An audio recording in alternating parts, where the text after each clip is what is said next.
Respiratory pathology में हमने respiratory pathology में हमने राइनाइटिस बहुत डिटेल में पढ़ लिया था। आज जो है हम साइनोसाइटिस पढ़ेंगे, ठीक है? आज का जो हमारा टॉपिक है, वो है ये ला साइनोसाइटिस। अब मेडिकल में आपको पता है कि जहाँ पे आपके पास आइटिस आ जाए, इसका मतलब होता है इन्फ्लेमेशन। तो साइनोसाइटिस अगर आ जाए, तो इसका मतलब साइनसेस की इन्फ्लेमेशन। अब साइनसेस क्या है? मैं ऑलरेडी आप लोगों को पहले भी बता चुका हूँ। ये आप देखें कि आपके फेस के अंदर जो बोन्स हैं, ठीक है? ये जो बोन है आपका, ये वाला, ये मैक्सिलरी बोन है। ये ऊपर आपके फोरहेड में जो होता है, जो आपके माथे में होता है, ये फ्रंटल बोन है। ये फ्रंटल बोन है, ये मैक्सिलरी बोन है। तो ये जो बड़े-बड़े बोन्स हैं आपके फेस के अंदर, इन बोन्स के अंदर खाली जगह होती हैं, एम्प्टी स्पेस होती हैं, जिसको कैविटी कहते हैं। ये जो बोन के अंदर खाली स्पेस या एम्प्टी कैविटी हैं, इस एम्प्टी कैविटी का नाम है साइनसेस। और चूंकि ये दरमियान में नोज है, नोज के दोनों साइडों पे ये साइनसेस मौजूद हैं। ये एक साइड पे, ये दूसरे साइड पे, ये एक साइड पे, ये दूसरे साइड पे, ये छोटे छोटे एक साइड पे, ये दूसरे साइड पे। क्योंकि नोज के दोनों साइडों पे ये साइनसेस मौजूद हैं, इसलिए इनको हम पैरानेजल साइनसेस भी कहते हैं। तो साइनोसाइटिस क्या है? डिफिनीशन की अगर हम सबसे पहले इसकी बात करें, तो हम इसको डिफाइन ऐसे करते हैं कि द इन्फेक्शन या इन्फेक्शन या inflammation of the paranasal sinuses. Paranasal mean नाक के दोनों साइडों पे जो क्या मौजूद हैं? साइनसेस। इन्फेक्शन या inflammation of the paranasal sinuses is called sinusitis. ये इसकी क्या हो गई है डिफिनीशन। ये आपके पास आता है यूआरटीआई में, अपर रिस्पायरेटरी ट्रैक इन्फेक्शन। क्योंकि हमने पढ़ा हुआ है कि हमारी जो लेरिंग्स है, लेरिंग्स, लेरिंग्स से ऊपर का जितना भी एरिया है, ये अपर रिस्पायरेटरी ट्रैक में आता है। और लेरिंग्स से नीचे का जितना भी एरिया है, ये लोअर रिस्पायरेटरी ट्रैक में आता है। तो चूंकि ये लेरिंग्स से ऊपर का एरिया है, इसलिए हम इसको क्या कहते हैं? Upper respiratory track. और इसमें अगर इन्फेक्शन या इन्फ्लेमेशन हो जाए, तो हम इसको अपर रिस्पायरेटरी ट्रैक इन्फेक्शन या यूआरटीआई कहते हैं। ये हम ऑलरेडी मैं आपको बता चुका हूँ कि अपर रिस्पायरेटरी ट्रैक और लोअर रिस्पायरेटरी ट्रैक के दरमियान जो बाउंड्री है, वो कहाँ पर। ये चूंकि लेरिंक्स से ऊपर आता है साइनसेस, साइनसेस तो बिल्कुल स्टार्ट में है ना, आपके बिल्कुल स्टार्ट में है साइनसेस। तो ये अपर रिस्पायरेटरी ट्रैक में आता है। तो इसको अगर इसके अंदर इन्फेक्शन हो जाए, तो हम इसको अपर रिस्पायरेटरी ट्रैक इन्फेक्शन भी कहते हैं। अब हमें पता होना चाहिए कि साइनसेस क्या है। मैं आप लोगों को बता चुका हूँ, साइनसेस जो हैं, ये क्या है? इनको हम पैरानेजल साइनसेस भी कहते हैं। AKA यानी also known as paranasal sinuses. ये आपके फेस के अंदर, ये आपके फेस के अंदर जो बोन्स हैं, जो फेस के अंदर बोन्स हैं, उनके अंदर एम्प्टी स्पेसेस हैं, ठीक है? They are also known as paranasal sinuses. They are empty spaces inside the facial bones. अब इसकी कितनी टाइप्स हैं? हमारे जिस्म के अंदर, हमारे फेस के अंदर कितने पैरानेजल साइनसेस होते हैं? वो हैं हमारे पास, 4। नंबर 1 मैक्सिलरी साइनसेस, दोनों साइडों पे ये वाले जो हैं, ये ये और ये और ये चूँकि ये जो बोन है ना, इसको मैक्सिलरी बोन कहते हैं। तो मैक्सिलरी बोन के अंदर ये जो दोनों साइडों पे साइनसेस मौजूद हैं, इनको हम कहते हैं मैक्सिलरी साइनसेस। अब मैक्सिलरी साइनसेस के अंदर अगर इन्फेक्शन हो जाए तो हम इसको कहेंगे कि इस बंदे को मैक्सिलरी साइनोसाइटिस हो गया, यानी जो मैक्सिलरी साइनसेस हैं उनके अंदर इन्फेक्शन या इन्फ्लेमेशन हो गई। उसके बाद आपके ये जो बोन है, ये सामने वाला जो बोन है ये फ्रंटल बोन है। तो फ्रंटल बोन के अंदर इस साइड पर भी साइनस मौजूद हैं, इस साइड पर भी साइनस मौजूद हैं, तो हम इसको कहते हैं फ्रंटल साइनसेस। तो इसके अंदर अगर इन्फेक्शन या इन्फ्लेमेशन हो जाए तो हम कहेंगे इस बंदे को फ्रंटल साइनोसाइटिस हो गया। ठीक है। तीसरे नंबर पे होते हैं आपके पास एथमाइडल साइनसेस। एथमाइडल साइनसेस ये जो आपके पास है, ये यहाँ पे ये जो छोटे छोटे ये ये और ये जो छोटे छोटे साइनसेस हैं दोनों साइडों पे, ये इथमाइडल साइनसेस हैं। इनके अंदर अगर इन्फ्लेमेशन हो जाए तो हम कहते हैं कि इथमाइडल साइनोसाइटिस है। और चौथे नंबर पे एक होता है स्फिनॉइड साइनस। ये जो स्फिनाइड साइनस होता है ये बेसिकली पीछे मौजूद होता है, यानी ये आगे से आपको नजर नहीं आता, बैक से आपको नजर आता है। ये देखो ना, ये देखें, ये मतलब इधर ही अगर आप पीछे जाए ना, अंदर अंदर अंदर, तो यहाँ पे ये साइनसेस मौजूद हैं। स्फिनाइड बोन होती हैं यहाँ पे, इसको हम स्फिना इसके अंदर जो एम्प्टी स्पेस है उसको हम स्फिनाइड साइनस कहते हैं। तो इसके अंदर अगर इन्फ्लेमेशन हो जाए तो हम कहते हैं कि इस बंदे को स्फिनाइड साइनोसाइटिस हो। ये चीज क्लियर हो गई है। अब जरा ना मैं ये एक क्रूड किस्म का डायग्राम बना देता हूँ ताकि आप लोगों को इसकी समझ आ जाए। लेट सपोज मेरे पास ये एक बंदे का फेस है, ठीक है।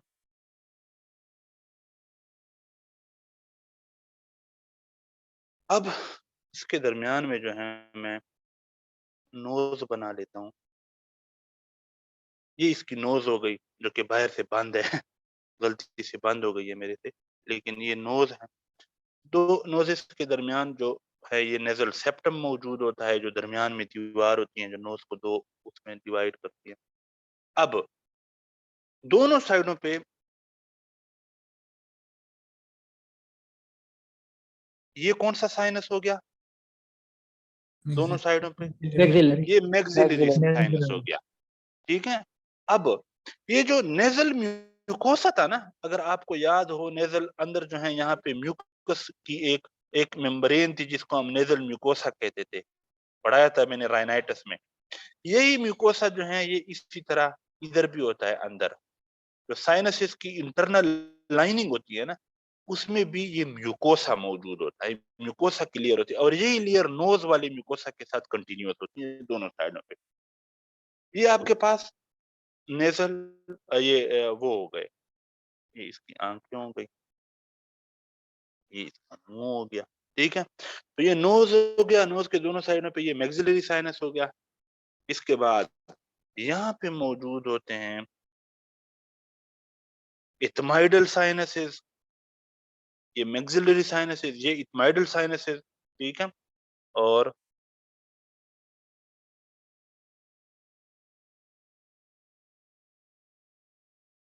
ये ऊपर माथे की जो हड्डी है, ये जो फ्रंटल बोन जिसको हम कहते हैं, इसके अंदर ये जो दोनों साइडों पे है इसको हम कहते हैं frontal sinuses. Maxillary sinuses, ethmoidal sinuses और फ्रंटल साइनसेस। जो स्फिनाइड साइनस होता है ये इस व्यू में नजर नहीं आता, इस व्यू में नजर नहीं आता क्योंकि स्फिनाइड साइनस जो है ये इन इथमाइडल साइनसेस के पीछे मौजूद है, इसके पीछे अंदर। अब इसके लिए ना मैं यहाँ पे एक और डायग्राम बना देता हूँ शायद इसमें आप लोगों को ये नजर आ जाए। ये देखिए,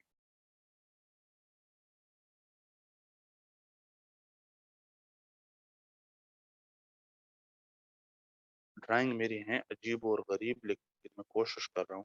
देखो, ये इस बंदे की हो गई नाक, ये इसका हो गया माथा। तो माथे के अंदर ये कौन सा साइनस हो गया, ये फ्रंटल। ये फ्रंटल, ये वाला जो है, ये वाला, ये फ्रंटल साइनस हो गया। ठीक है। ये कौन सा साइनस हो गया, सर ये मुंह है, ये मैक्सिलरी नोज है, नोज के साइड पे, नोज मैक्सिलरी के साइड मैक्सिलरी पे मैक्सिलरी मैक्सिलरी, ये नोज के साइड वाली मैक्सिलरी ये हो गया। अब बिल्कुल जहां पे नोज खत्म होती है, यानी ये नोज जहां पे खत्म होती है वहां पे इथमाइडल साइनसेस है ना, तो ये नोज है, ये देखो ये नोज यहाँ पे खत्म हो रही है, तो यहाँ पे ये देखो ये इथमाइडल साइनसेस है, ठीक है। Yes sir. Yes sir. अब इन इथमाइडल साइनसेस के पीछे, ये मैंने गलती कर दी, मैंने इसको भी रेड उससे बनाना था, इन इथमाइडल साइनसेस के पीछे ये जो साइनस है ये कहलाता है स्फीनाइड साइनस। देखो जब आप इसको इधर से देखोगे ना इस बंदे को, तो आपको फ्रंटल साइनस भी नजर आएगा, इथमाइडल साइनस जो सामने वाले एक दो हैं ये भी नजर आएंगे, और मैक्सिलरी साइनस भी नजर आएगा, लेकिन जो पीछे वाले इथमाइडल साइनसेस हैं ये नजर नहीं आएंगे, और स्फीनाइड साइनस भी नजर नहीं आएगा, क्योंकि ये अंदर है। समझ आई या नहीं आई? सर आ गई। Yes sir. यस सर ठीक है, ये हो गया हमारे पास। अब ये हमारे पास साइनसिस की बेसिक आपकी लोकेशन और ये आपकी टाइप और ये हो गई। अब इनका काम क्या है, साइनसिस का फंक्शन क्या है, ये हम फिजियोलॉजी में पढ़ चुके हैं, एक दफा फिर मैं रिवाइज करवा रहा हूं आप लोगों को, अगर आपको याद हो।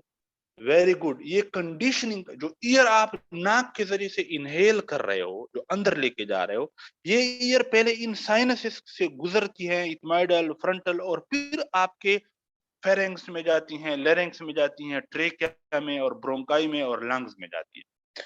तो इन साइनसेस से गुजर कर जाती हैं। जब ये इन साइनसेस से गुजर कर जाती हैं, तो जो ईयर आपने इनहेल की थी वो इनसे गुजर कर जाती हैं, तो ये जो साइनसेस हैं ये इसकी कंडीशनिंग करते हैं, यानी इसके अंदर कुछ चेंजेस लाते हैं। तो इनकी फंक्शनिंग में आपके पास पहली चीज क्या हो गई, conditioning of inhaled year. Conditioning mean इसके अंदर कुछ तब्दीलियां लाती हैं। क्या तब्दीली लाती हैं, जो इनहेल्ड ईयर है ये होती है ड्राई, लेकिन जब ये इन साइनसेस से होके गुजरती हैं तो ये क्या हो जाती है, मॉइस्ट। इन ड्राई ईयर को मॉइस्ट ईयर में कन्वर्ट कर देती है, ठीक है। और ये आपके पास होती हैं कोल्ड। जब आप बाहर से इसको इनहेल करते हो तो ये कोल्ड होती है, लेकिन जब ये इन साइनसेस से हो के गुजरती हैं तो ये इसको वार्म में कन्वर्ट, थोड़ी सी इस ईयर को गर्म कर देती है। तो जो ईयर आपके लंग्स तक पहुंचती हैं वो मॉइस्ट होती हैं और वो वार्म होती हैं, और ये किसने किया इसको मॉइस्ट और वार्म, ये इन साइनस ने साइनस किया, ठीक है।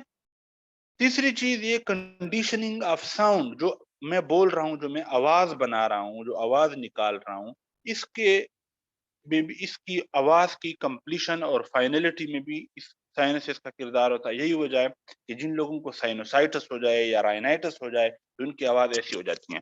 हाँ, ये मैं आपको जो बता रहा हूँ ये आपको समझ आ रही है? ये जो हम कहते हैं कि नाक में बोल रहा है, अगले बंदे को पता चल जाता है कि इस बंदे को जुकाम है या साइनोसाइटिस है, यानी उनकी आवाज बदल जाती है। तो जो आपकी नॉर्मल आवाज है, इस आवाज में भी आपके साइनसिस का रोल है, तो आपके साउंड यानी आवाज की भी कंडीशनिंग करती है। क्लियर हो गया? तीसरी चीज ये है कि हमें पता है कि ये जो साइनसेस हैं इनके अंदर होता है म्यूकोसा। म्यूकोसा की लेयर होती है अंदर, म्यूकस मेम्ब्रेन की लेयर होती है, और म्यूकस मेम्ब्रेन से क्या प्रोड्यूस होता है, म्यूकस। म्यूकस। सर जो म्यूकस मेम्ब्रेन होती हैं ये कंटिन्यूअसली थोड़ी थोड़ी मिकदार में म्यूकस प्रोड्यूस करती है। म्यूकस, यही वजह है कि अगर आप किसी भी टाइम अपने नाक के अंदर उंगली मारो तो आपको अंदर अपनी नाक गीली महसूस होगी, थोड़ी थोड़ी। तो ये जो आपकी नाक जो है, जो गीली है, जो मॉइस्ट है, वो इस म्यूकस की वजह से, ये म्यूकस यहाँ पे मौजूद होता है। इसी तरह इन साइनसेस में भी म्यूकस मौजूद है, और इस म्यूकस का क्या काम होता है कि अगर इस बंदे की नाक के, और ये म्यूकस ड्रेन कहाँ होता है उनको, ये जो म्यूकस है ना जो यहाँ से प्रोड्यूस हो रहा है, ये यहाँ से आता है नोज में, और नोज से या ये बाहर निकलता है या ये पीछे जाके आपके फेरेंक्स में और आपके इसमें चला जाता है, यानी पीछे चला जाता है फेरेंक्स, नेजो।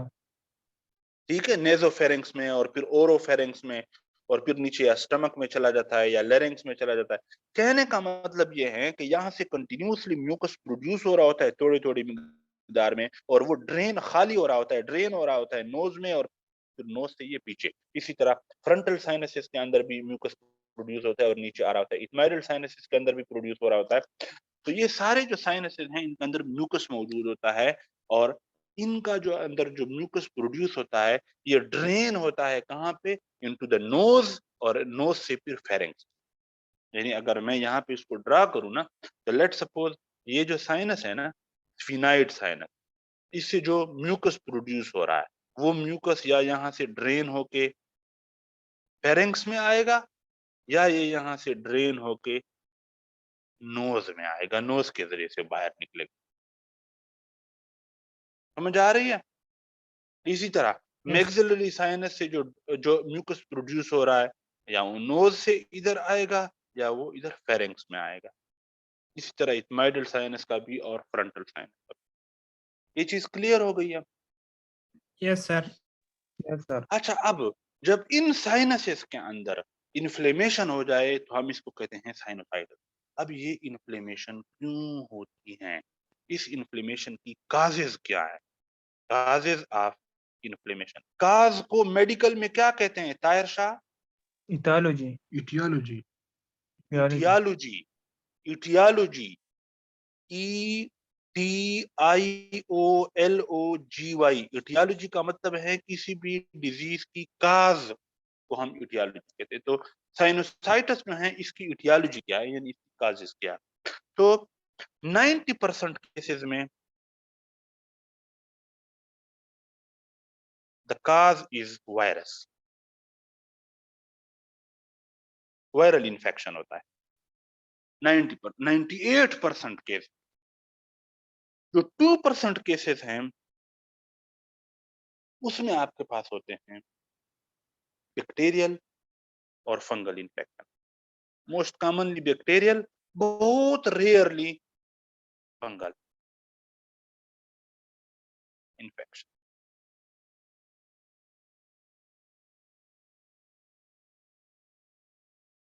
देखो, साइनोसाइटिस जो है इन्फ्लेमेशन ऑफ द साइनसेस। अब अगर तो ये इन्फ्लेमेशन किसी इन्फेक्शन की रिस्पांस में हुई है,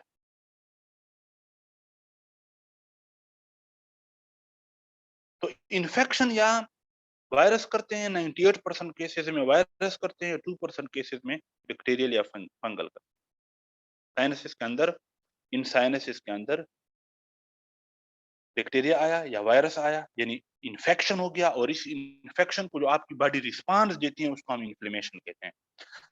तो बैक्टीरिया या वायरस आया, इसको आपकी आपकी बॉडी ने रिस्पांस दिया, यानी इन्फ्लेमेशन हुई, इसको हमने साइनोसाइटिस कहा। तो ये आपके पास इस साइनोसाइटिस, इस इन्फ्लेमेशन की काज क्या हो गई? इन्फेक्शन। ये इन्फ्लेमेशन इसलिए हुआ क्योंकि आपकी बॉडी में, आपके साइनसेस में इन्फेक्शन हो गया था। अब ये इन्फेक्शन 98% केसेस में वायरस, 2% केसेस में बैक्टीरियल या फंगल। दूसरी चीज, एलर्जीज।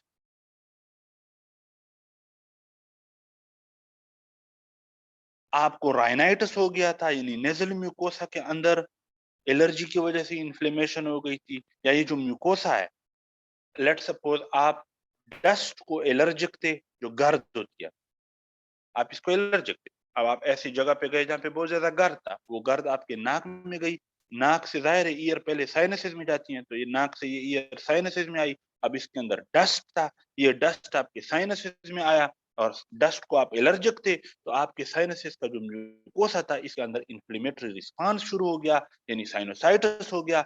इस साइनोसाइटिस की वजह क्या हुई? ये साइनोसाइटिस क्यों हुआ? एलर्जी की वजह से, कि आप डस्ट को एलर्जिक थे। तो दूसरी वजह इसकी एलर्जी हो सकती है। तीसरी वजह ऑब्स्ट्रक्शन।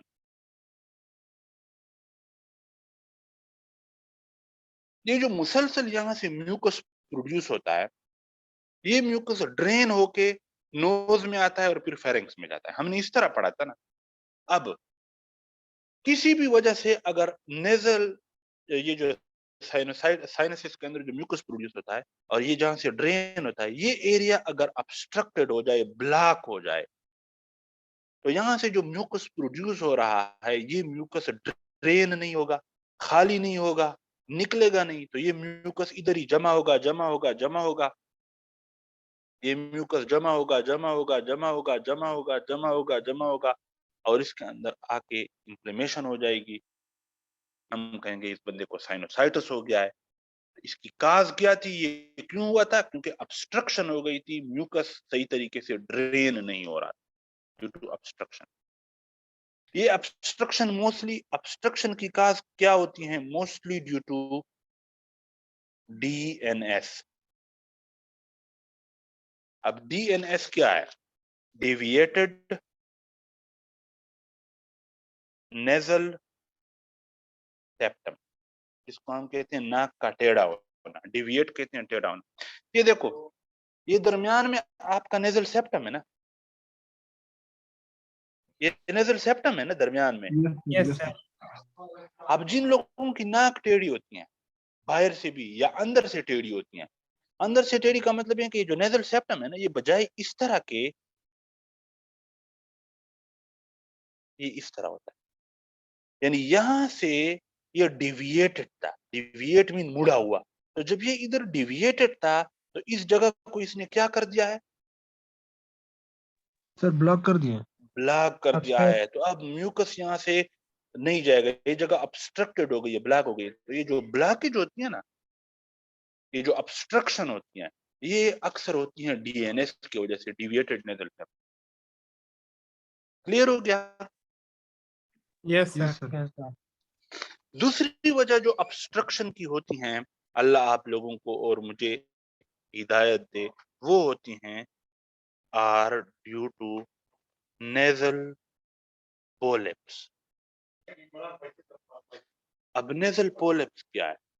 ये देखो, मैं ना एक और यहाँ पे बना देता हूँ ताकि ये आप लोगों को क्लियर हो।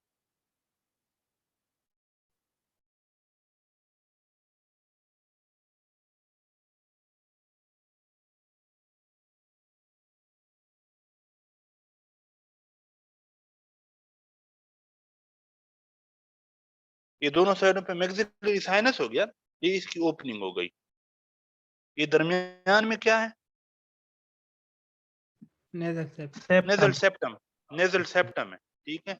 ये एक नाक का ओपनिंग, ये दूसरे नाक की ओपनिंग। ये नाक की जो ओपनिंग है, इसको क्या कहते हैं? नॉस्ट्रेल, ठीक है। अच्छा, अब ये जो नेजल नाक की दीवारें हैं, इसके अंदर क्या होती है? ये जो लेयर है, इस लेयर, ये किस चीज की लेयर है? म्यूकोसा की लेयर है।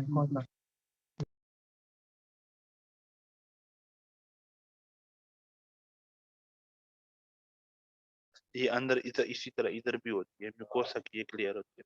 अब गौर से सुनो, वो लोग कि जिनको बार बार जुकाम होता है एलर्जी की वजह से या किसी भी वजह से, उनका ये जो नेजल म्यूकोसा है ना, ये नेजल म्यूकोसा प्रोलाइफरेट कर जाता है, और इसके अंदर ना इस तरह के मासेस बन जाते हैं। इस मास को हम कहते हैं नेजल पोलिप। तो ये पोलिप भी कभी कभी अगर ये इधर बन जाए, तो ये इस ड्रेनेज को क्या कर देता है? ब्लॉक या बंद कर दीजिए। ऑब्स्ट्रक्शन कर देता है। तो ये जो ऑब्स्ट्रक्शन है, या ये तो टेढ़े सेप्टम की वजह से थी, ये सेप्टम टेढ़ा हो गया था, या ये नेजल पोलिप की वजह से। तो ये आपके पास काजेज हैं साइनोसाइटिस की, यानी साइनसिस के अंदर इन्फ्लेमेशन। ये चीज क्लियर हो गई? Yes sir. अच्छा, यहाँ पे जो बैक्टीरिया है, मोस्टली कौन से बैक्टीरिया होते हैं? या होता है स्ट्रेप्टोकोकल नमूनिया बैक्टीरिया, या ये होता है एच इन्फ्लुएंजा।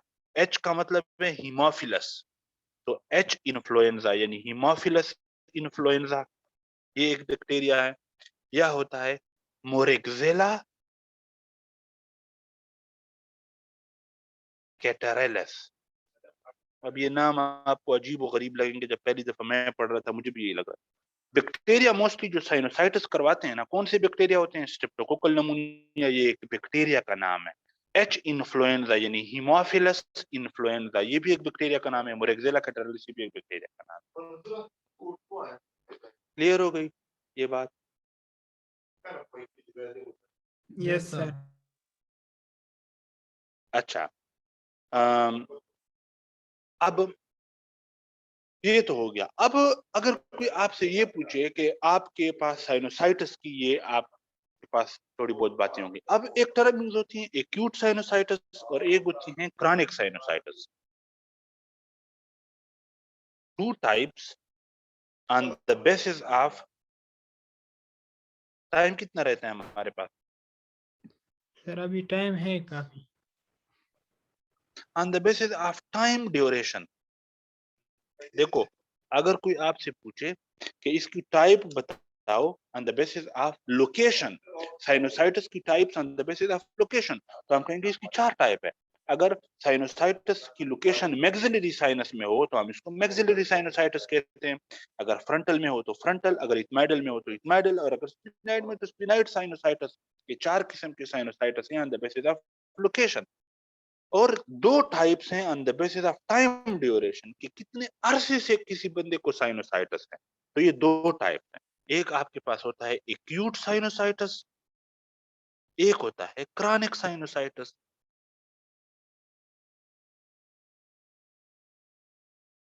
ठीक है, ये है on the basis of time duration. तो जो एक्यूट साइनोसाइटिस होता है, ये मोस्टली होता है 2 से 4 हफ्ते के लिए। एक बंदा है, उसको 2 हफ्ते से या 1 हफ्ते से या 3 हफ्ते से या 4 हफ्तों से साइनोसाइटिस है, हम कहते हैं ये एक्यूट है। लेकिन अगर 4 हफ्तों से ज्यादा हो जाए या 6 हफ्तों से ज्यादा हो जाए, कुछ बुक्स कहती हैं कि 12 हफ्तों से ज्यादा हो जाए, तो इसको हम क्रॉनिक साइनोसाइटिस कहते हैं। यानी मोर देन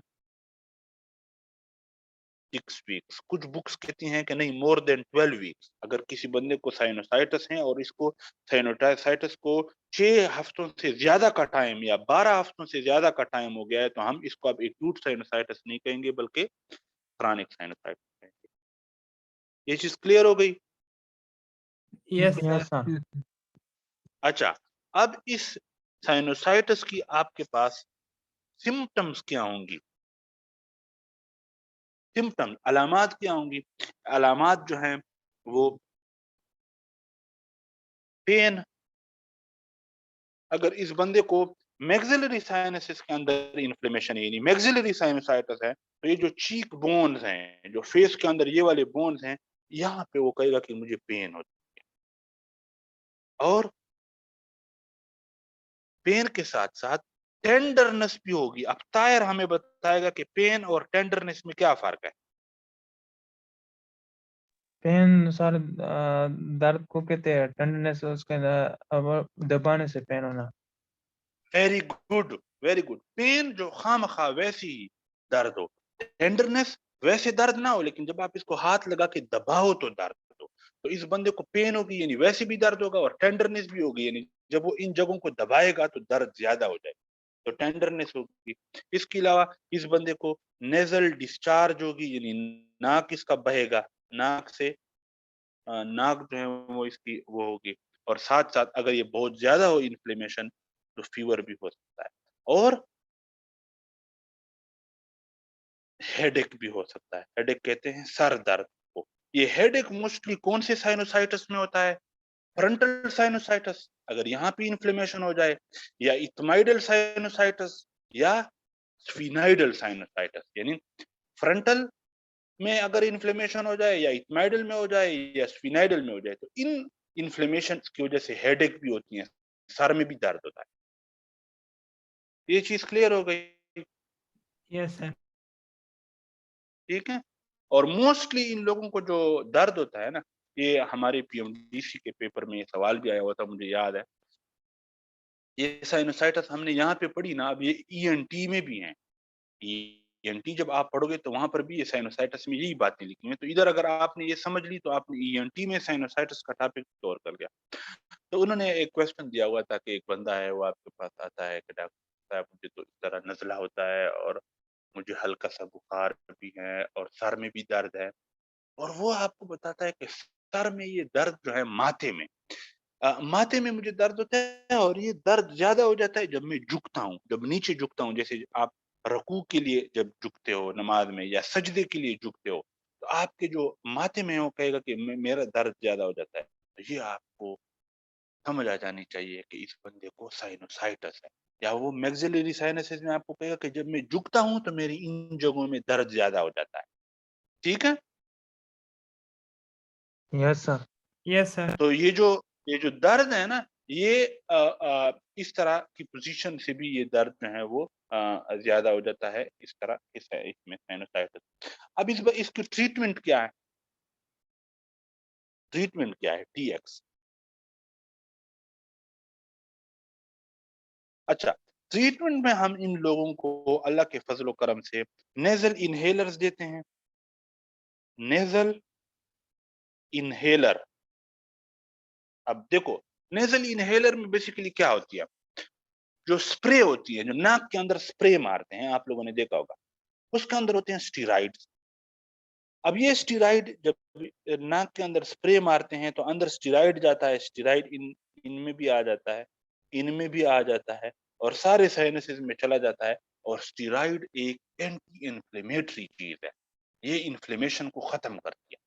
तो जब आपके साइनसेस के अंदर इन्फ्लेमेशन हो यानी साइनोसाइटिस हो और आप नेजल इनहेलर के 2-3 स्प्रे के कश लगाएं नाक के अंदर, तो इसके अंदर स्टीरॉइड होता है और स्टीरॉइड इन साइनसेस में जाके जो इन्फ्लेमेशन होता है उसको खत्म कर देता है, ठीक कर देता है। तो इन लोगों को एक तो हम नेजल इनहेलर देते हैं, दूसरा हम इनको कहते हैं कि प्लेंटी ऑफ वाटर, बहुत ज्यादा पानी पियो। अब गौर से सुनो, बहुत ज्यादा पानी का हम इसको क्यों कहते हैं? क्योंकि ये जब जितना ज्यादा पानी पिएंगे उतना ज्यादा उनके जिस्म के अंदर फ्लूइड ज्यादा होगा। जितना ज्यादा फ्लूइड होगा उतना यहाँ से क्या ज्यादा प्रोड्यूस होगा? म्यूकस। और जब ज्यादा म्यूकस प्रोड्यूस होगा तो ये म्यूकस थिन म्यूकस होगा, पतला होगा। एक होता है गाढ़ा म्यूकस, एक होता है पतला म्यूकस। ये थिन म्यूकस होगा क्योंकि इसके अंदर बहुत ज्यादा पानी होगा और पानी इजीली फ्लो करता है। तो ये म्यूकस अगर थिन होगा पानी की तरह तो ये इजीली ड्रेन होगा और बैक्टीरिया और वायरस इसको क्लियर करके नीचे फेरेंक्स में और पीछे फेंक देगा। ये जगह साफ हो जाएगी, क्लियर हो जाएगी। समझ नहीं आई आप लोगों को? सर आ गई। इसके जी सर। अलावा एंटीबायोटिक्स हम देते हैं। एंटीबायोटिक्स हम किस लिए देते हैं? ताकि ये बैक्टीरिया बैक्टीरिया को को मारने मारने के के बैक्टीरिया लिए। को मारने।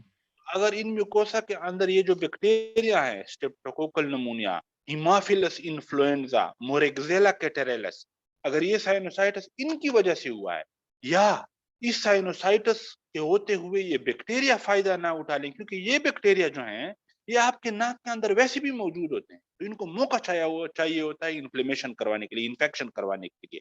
तो ये ऐसा ना हो कि ये इन्फेक्शन करवा लें या इन्फेक्शन उन्होंने करवाया हुआ हो, तो हम इस बंदे को इसलिए एंटीबायोटिक भी देते हैं। और चौथी चीज जो है वो सर्जरी। सर्जरी किस चीज की? अगर किसी बंदे को डीएनएस है, ये डीएनए। डिविएटेड नेजल सेप्टम है, इस तरह की सिचुएशन है, तो इस बंदे को तो बार बार साइनोसाइटिस होगी क्योंकि ये ऑब्स्ट्रक्शन तो बार बार होगी। तो ये सर्जरी करवा के अपना सेप्टम सीधा करवा ले।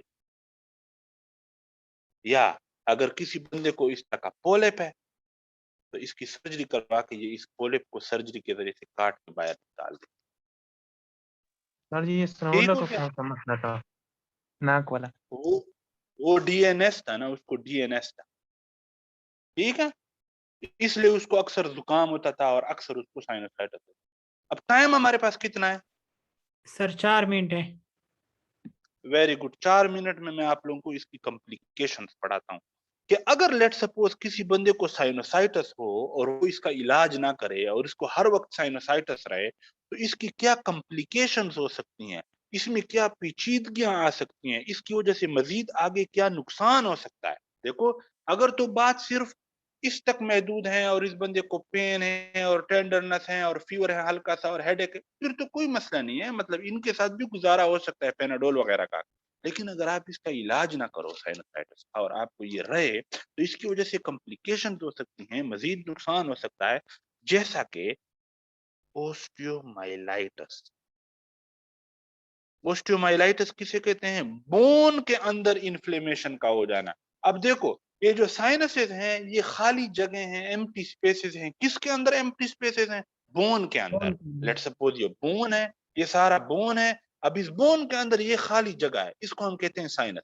अगर इस साइनस के अंदर इन्फ्लेमेशन हो और आप इसका इलाज ना करो, ठीक ना करो, तो ये इन्फ्लेमेशन जो है ये इस खाली जगह से ये बोन की दीवारों के अंदर जाती हैं और बोन को इन्फ्लेम करती हैं, यानी ओस्टियोमाइलाइटिस करवाती, बोन की इन्फ्लेमेशन करवाती। क्लियर हो गया? दूसरी चीज जो ये करवा सकती है वो है आपके पास एब्सेस, इंट्राक्रेनियल एब्सेस। इंट्राक्रेनियल यानी खोपड़ी के अंदर। एब्सेस किसे कहते हैं? पस का जमा हो जाना, जो जहर जिसको हम टिपिकल लैंग्वेज में कहते हैं जहर, उसका। क्योंकि ये इन्फ्लेमेशन है तो इन्फ्लेमेशन में पस बनती है, जहर बनती है, खासकर जो फ्रंटल बोन है इसके अंदर, जो फ्रंटल साइनसेस है इसके अंदर जो इन्फ्लेमेशन है यानी फ्रंटल साइनोसाइटिस, अगर आप इसका इलाज ना करो और ये इसी तरह साइनोसाइटिस रहे रहे रहे रहे तो ये साइनोसाइटिस इधर से निकल के, यानी ये फ्रंटल साइनस है, इधर से निकल के इस बंदी की जो खोपड़ी है ना, ये इन्फ्लेमेशन और इन्फेक्शन इधर आके इस बंदे के खोपड़ी के अंदर एब्सेस करवा सकता है। एब्सेस कहते हैं कलेक्शन ऑफ पस, जहर का जमा हो जाना। इस तरह के जहर के छोटे-छोटे वो जमा हो जाएंगे, इनको हम एब्सेस कहते हैं। ये कहाँ पे हो गया? खोपड़ी के अंदर, यानी क्रेनियम के अंदर, यानी इंट्राक्रेनियल एब्सेस। समझ नहीं आ रही है आप लोगों को? सर आ रही है। आ रही है सर।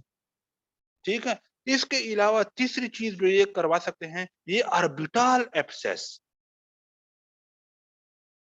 ये देखो, ये क्या है? आंखें है ना, तो आंखें जिस कैविटी के अंदर पड़ी हुई हैं, जिस साकट के अंदर पड़ी हुई है, उस साकट को हम क्या कहते हैं? ये जो साकट है जिसके अंदर ये आपकी आंख पड़ी हुई है, ऑर्बिट। इसको हम कहते हैं ऑर्बिट।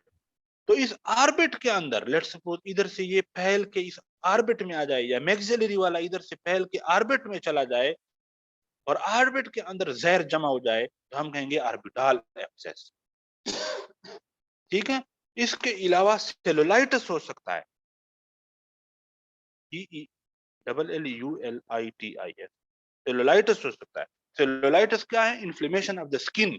जाहिर है इन बोन्स के ऊपर क्या है? स्किन है ना, तीन है सर। Yes sir. तो ये इन्फेक्शन और इन्फ्लेमेशन बोन से और इधर उधर से होके स्किन में आ सकता है और स्किन के अंदर इन्फ्लेमेशन हो सकती है, जिसको हम सेलुलाइटिस। तो ये इसकी कॉम्प्लिकेशन है अगर आप इसका इलाज करो। तो ये था आपके पास साइनोसाइटिस, इसकी डिफिनीशन, पिक्चर इसकी पे टाइप्स और इसकी ट्रीटमेंट और सिम्टम्स और काजेज, ये और इसकी ये जो है वो लोकेशन। ये चीज क्लियर हो गई है? Yes sir. Yes sir, Yes, बिल्कुल sir. अल्हम्दुलिल्लाह। सर पिक्चर चलें, ये आज के लिए इतना ही काफी है। इंशाल्लाह हम ये जो स्टार्ट के 3-4 टॉपिक्स हैं, ये आपके फर्स्ट एड में इतने अच्छे नहीं लिखे हुए,